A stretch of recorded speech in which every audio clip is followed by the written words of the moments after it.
Assalamualaikum warahmatullahi wabarakatuh. Perkenalkan, nama saya Revana Ulia dengan NIM 22014-22153.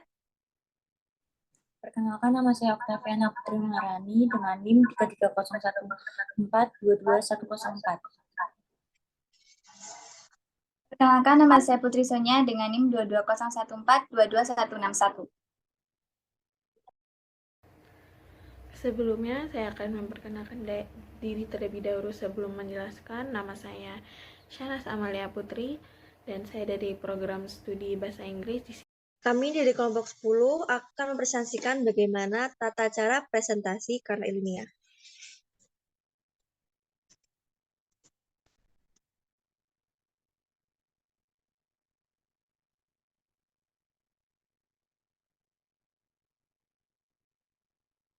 Yang pertama ada pengertian dan fungsi.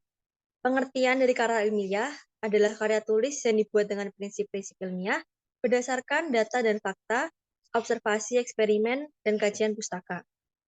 Fungsi dari karya ilmiah pada umumnya adalah untuk pendidikan, untuk penelitian, fungsional, untuk suatu penjelasan, untuk prediksi, untuk kontrol.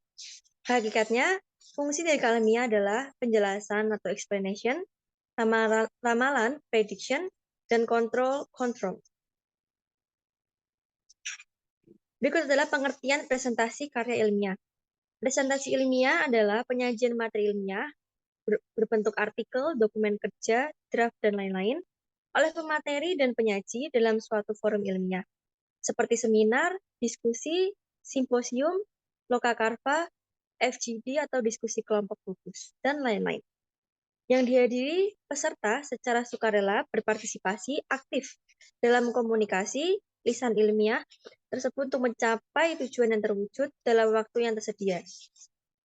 Presentasi ilmiah merupakan kegiatan yang sering dilakukan dalam dunia ilmiah. Kegiatan ini bertujuan untuk menyebarkan pengetahuan ilmiah, baik konseptual maupun prosedural. Selanjutnya akan dilanjutkan ke depan saya.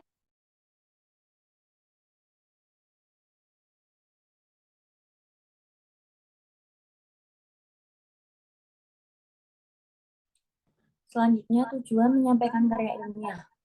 Yang pertama, mengenalkan suatu fenomena yang terjadi pada bidang tertentu, sehingga orang lain sadar dan tahu akan hal tersebut. Yang kedua, memberikan solusi atas suatu permasalahan berdasarkan landasan teori, metode, dan analisis yang komprehensif serta terstruktur. Yang ketiga, membuktikan kebenaran dari suatu fakta sehingga menghilangkan kerancuan yang selama ini muncul. Yang keempat, memberikan informasi dan pengetahuan baru mengenai suatu hal. Yang kelima, membuktikan kapabilitas yang dimiliki oleh seseorang akademisi, praktisi maupun pelajar. Yang keenam, mengembangkan ilmu pengetahuan dan merangsang ide-ide baru yang bisa ditindaklanjuti oleh peneliti lain.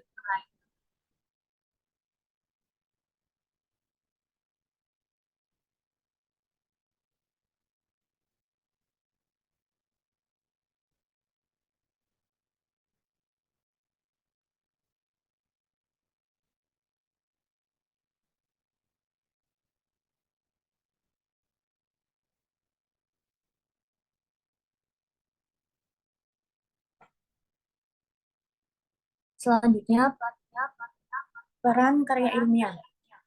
Yang pertama, penyaji, yang kedua, moderator, yang ketiga, peserta, yang keempat, teknisi.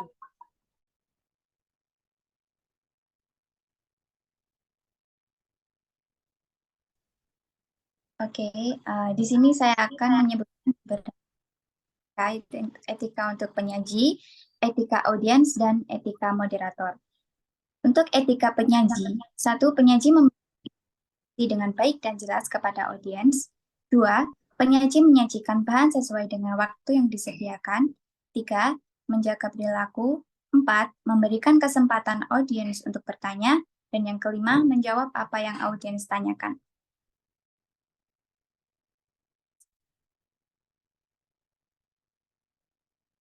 Dan selanjutnya ada beberapa etika audiens. Yang pertama, audiens menjadi penyimak yang baik. Kedua, meminta izin kepada moderator jika terjadi kendala. Yang ketiga, mengapresiasi yang disampaikan oleh penyaji. Yang keempat, menjadi audiens yang aktif dalam bertanya. Dan yang kelima, tidak meninggalkan ruangan sebelum pertanyaan dijawab.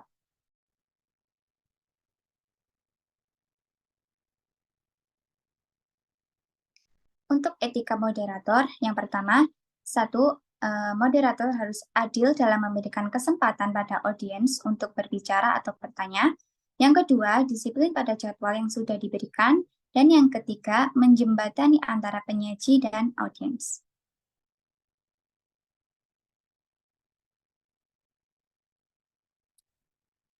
Dan kemudian ada etika teknisi.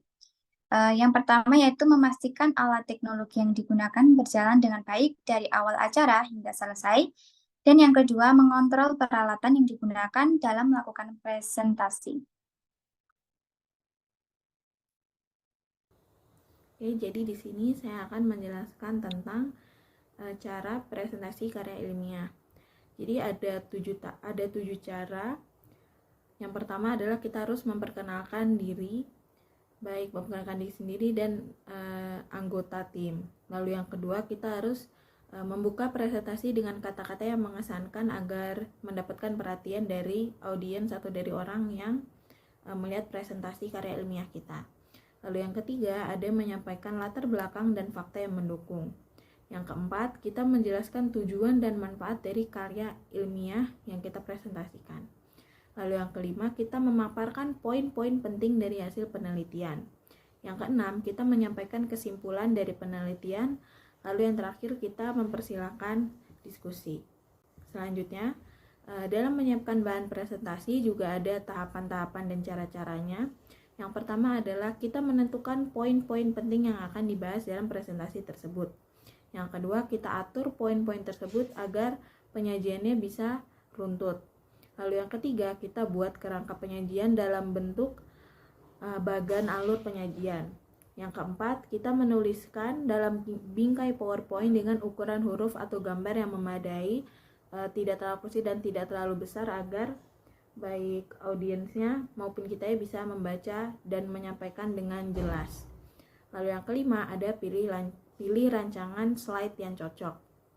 Ini menyesuaikan dengan di mana kita presentasi dan pada siapa kita mempresentasikan bahan ini. Jadi tidak pakai desain slide yang terlalu menyolok atau terlalu simpel. Lalu yang keenam, kita uji coba penayangan. Dan yang terakhir, kita cetak bahan yang akan disajikan. Lalu dalam presentasi juga ada prinsip-prinsip komunikasinya. Yang pertama, kita memastikan kecukupan pencahayaan dan ruang gerak. Yang kedua, memperhatikan kapasitas audiens ketika memilih bahasa dan media. Yang ketiga, kita berpikir positif tentang audiens. Lalu selanjutnya, membuat audiens nyaman dan dihargai. Jadi kita penyampaiannya juga harus enak dan mudah dipahami juga. Jadi audiens yang menonton itu tidak bosan. Lalu kita memastikan bahwa pakaian yang akan dipakai formal atau tepat sesuai dengan occasion-nya atau sesuai di mana kita presentasi. Lalu selanjutnya kita memastikan bahwa suara dapat didengar semua audiens. Jadi kita harus menyampaikan presentasi kita itu dengan suara yang jelas dan lantang, tapi juga dengan tone yang menghibur para audiens kita, jadi ya tidak bosan itu tadi. Lalu selanjutnya kita memastikan penyaji dapat melihat semua audiens. Lalu selanjutnya memberikan kesempatan kepada audiens untuk bertanya, menyampaikan pendapat atau mengklarifikasi. Lalu selanjutnya mendorong audiens untuk terlibat aktif, jadi seperti tanya jawab atau membuka forum diskusi kecil setelah menyampaikan suatu materi dari presentasi tersebut. Lalu yang terakhir, kita menggunakan media yang menarik dan tepat guna. Oke, jadi sekian penjelasan dari kami kelompok 10. Apabila ada kesalahan kata atau kekurangan dalam penyampaian atau ada kekurangan bahan, kami mohon maaf. Kami pamit undur diri. Semoga penjelasan kami cukup jelas. Wassalamualaikum warahmatullahi wabarakatuh.